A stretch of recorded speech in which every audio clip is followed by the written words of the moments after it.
Ego is the armor of character against the realities of life. By destroying it, you risk madness. But the ego is a madness in itself. Only the quantity of madness separates normal and crazy people. But the same quality of madness can be found in both. You live in a false, illusionary world you created in your own mind.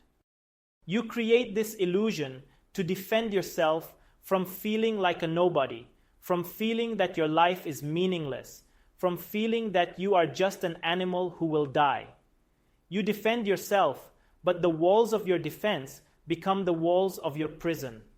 At least, in the prison, you can be somebody. You live your life routinely without thinking about the outside world.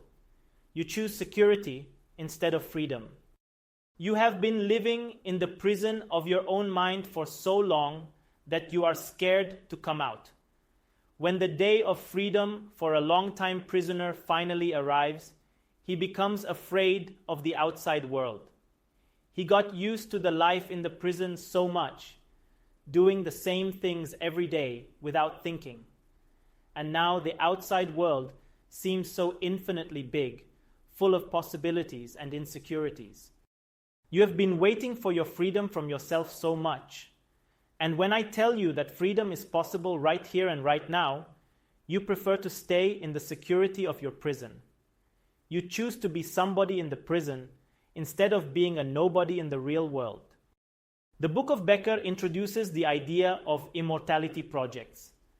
These are the different kinds of cultural and personal projects that we create to feel immortal, to transcend ourselves. The problem is when immortality projects clash. If there is only one truth, then your version of it has to be the real one. Otherwise, the fear of death arises again. So religious wars are really clashes of different immortality projects. This is why heroism is the source of human aggression.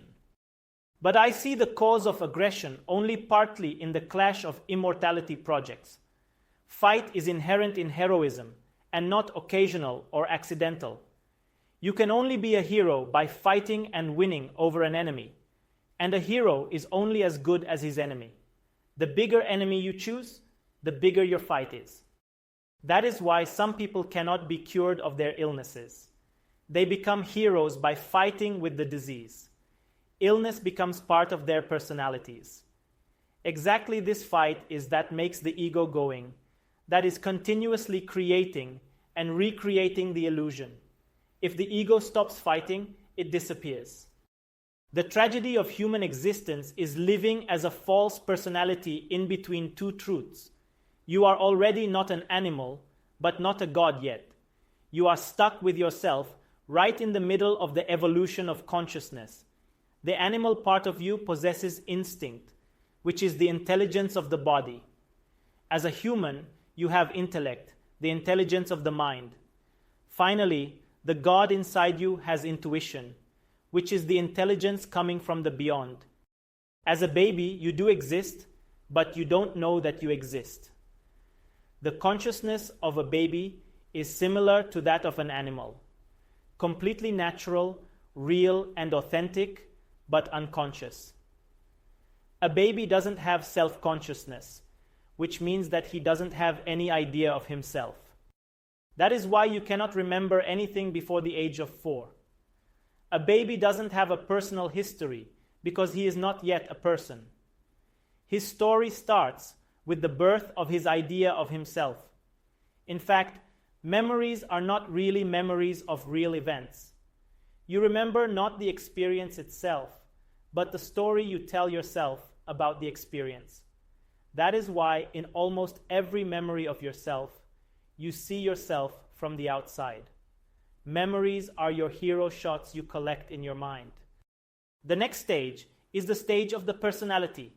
Most people are stuck in this stage and remain here for the rest of their lives. You start to have a life, but this means really a collection of memories and ideas about yourself.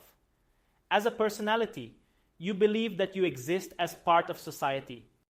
If you are brave and intelligent enough to see through the pre-made hero systems that society offers, you start your own individual journey in heroism. This is called the stage of the individuality. You create your own meanings and acknowledge yourself as a hero in your own system. While personality is a social ego, individuality is a personal one.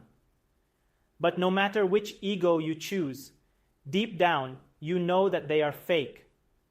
You know that you don't exist, but you want to believe that you do. To become real again, to become yourself again, you have to step up to the next stage. When you become enlightened, you become true again. Truth does not need reassurance, does not need acknowledgement from others. As awareness, you know that you exist. After spiritual enlightenment, the feeling that I exist will be as strong as never before.